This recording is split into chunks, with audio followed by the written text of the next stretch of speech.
Kristen and I began 2020 in Ottawa.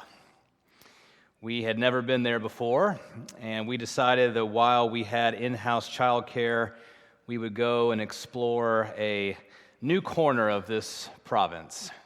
New to us, anyway. Ottawa's been there a long time. We were amazed at how quiet it was. Wherever the party was happening, it wasn't there. It was different. No sparkling ball dropping, no fireworks, but it was quite lovely. Strolling around Parliament Hill after a New Year's Eve service at Notre Dame Cathedral, under the holiday lights that dotted the city, a couple of inches of fresh snow underfoot. There's more than one way to do New Year's Eve than ball drops and fireworks. There's more than one way to do lots of things.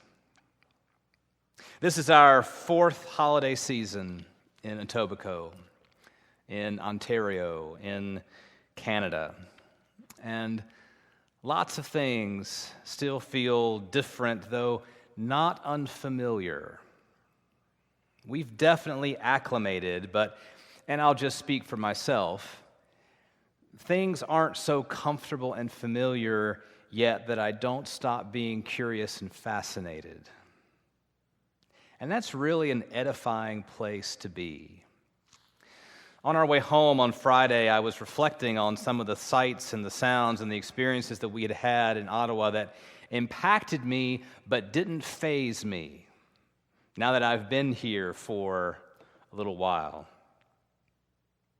For example, on our way out on Monday, it was starting to snow, and there was more snow in the forecast. I have gotten used to driving in the snow, so the road conditions didn't bother me, although I was sensible enough to stick to the main roads and not try to take a scenic back way. The forecast didn't bother me either, but I still love and just get engrossed in the beauty of the winter landscape. And along one stretch of the 401, suddenly it got slightly foggy, more overcast, the temperature dropped, and it was almost like the trees along this stretch of the highway had been frozen by the fog. Just the top sort of quarter of the branches were white. It looked like they had been picked up and dipped in frosting and then set back in place. It was absolutely stunning. On our way to Ottawa as well, we stopped at one of the Ontario en route places for gas and caffeine, and we were standing in quite a long line at Starbucks, and in that line there were as many people speaking Eastern European accents as they were English. There were as many people wearing hijabs as there were toques and ball caps. And it struck me, this is an amazing thing about Canada, but it didn't surprise me. I adjusted the Celsius thermostat in our Airbnb rental without batting an eye. And it didn't strike me as being too odd that the thermostat was in Celsius, but the oven was in Fahrenheit. And as we were at the New Year's Eve service at Notre Dame Cathedral, I listened to this priest conduct this Mass in both English and French, which I'd never seen done before, but rolled right along with it. I mean, after all, I see signs every day. I read ingredient lists every day. They're in English and in French. 4 years ago, I think any one of these traits distinctive to 21st century Canadian or certainly Ontarian life could have thrown me for a bit of a loop. But not now, because I've been immersed in it. Still got a ways to go, but I've been immersed in it. And this is why leaving home, the willingness to leave home, to step out into new places, to be exposed to new places, to new customs, to new languages, to new people, to new patterns and confluences of life is so important and such an enriching experience. It enriches us by expanding our horizons, our concepts of what is normal and what is possible. And this is why the Magi are such an integral part of the Christmas story, and why it's fitting that these exotic pagan intellectuals from the East form and frame the final act of the Christmas narrative on Epiphany. Their willingness, their faithfulness to step out on this journey is an example to us. Their willingness to leave the comfort and familiarity of their home to go and seek the Christ child, this newborn king, and to encounter any number of new and unfamiliar people, places, foods, and experiences along the way. To engage with a God whom they did not really know. That's an example for us.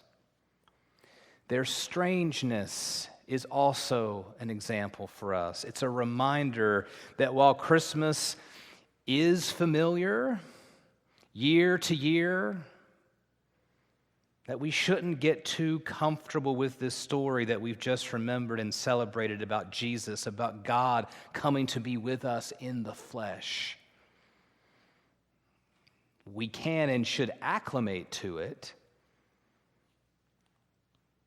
but it shouldn't become so comfortable that we think we really, really know it in full. Christmas is never fully home for us. But Christmas is also not just an excursion that we take off on once a year.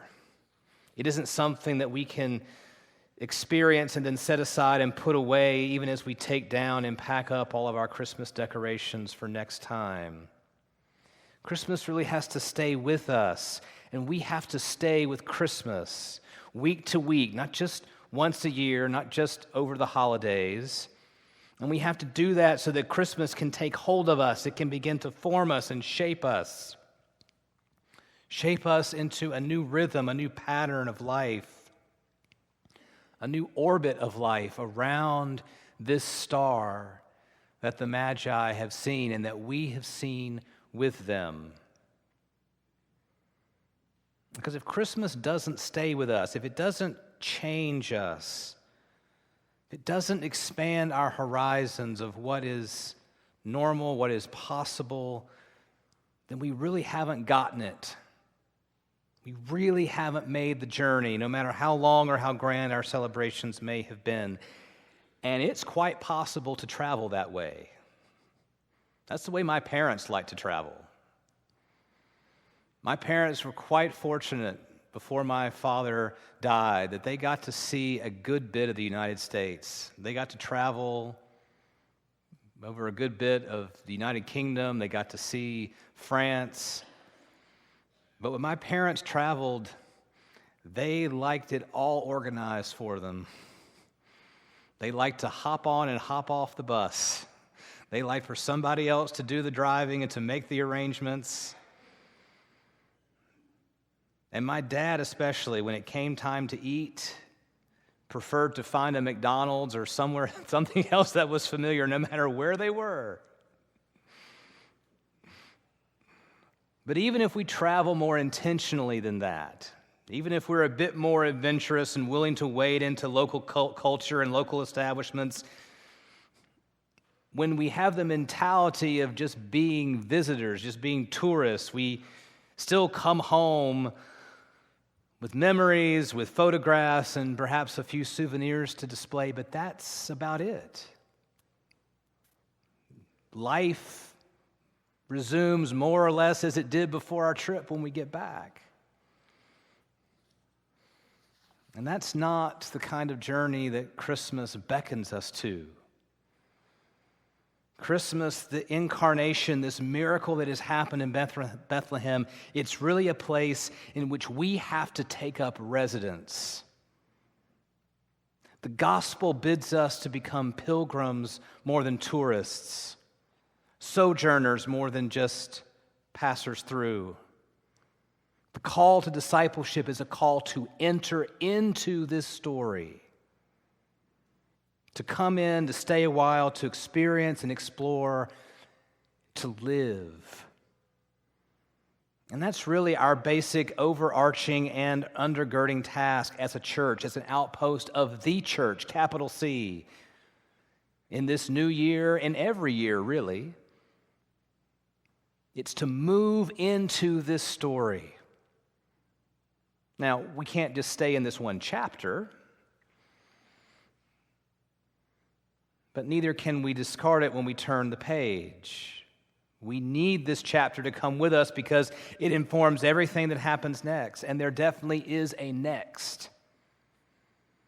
There is so much more to this gospel story than Christmas, but the point of the story is for us to become an extension of the incarnation, not just to hear about it and know about it.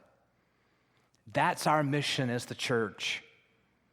To be and become the body of Christ, to be the incarnate presence of Christ in this day, in this place. And to be that, to become that, we have to come to understand ourselves as citizens of the kingdom of heaven who happen to live here on earth. And that's what our bodybuilding focus is going to be about in this new year of 2020, this new decade that lies before us. It's not simply about getting into shape just to get in shape. It's about getting in shape to run a particular race, to fight a specific good fight, to plant and cultivate and experience the life that truly is life. To learn to do that life together, which means learning to do life differently from what we're accustomed to, from what we're naturally predisposed to. Because heaven's kingdom is not of this world. We have to learn to navigate it. We have to study it. We have to experience it, and to experience it, to really do that, we have to set up camp. We have to take up residence inside the gospel story, the story and the glory that is Christmas, not just pass through on our way to somewhere else. We have to be willing to try new things, to learn new things, to participate in new things, and do them enough to become acclimated to them. Because there are so many amazing things for us still to discover. And there's really no better place for us to start this journey of becoming, of building our body, of taking up residence in Christmas, than at the table of the Lord's Supper. To start this new year gathered around this table. Because learning to eat differently, becoming accustomed, becoming acclimated to eating differently, to seeing more than bread and juice before us, to see the face and the presence of Christ, not just on the table, but in each and every person gathered around it. That's key to the experience of this life to which Jesus calls us, a life that Jesus calls to share in with Him and with each other. So let us come. Let us eat, let us drink, let us continue to celebrate. But even as we pack up the decorations for this season, let's not let Christmas go. Let's stay with it so that it can stay with us, to form us and shape us, to be an extension of the incarnation that we have celebrated. Thanks be to God for the invitation to join Him in this journey.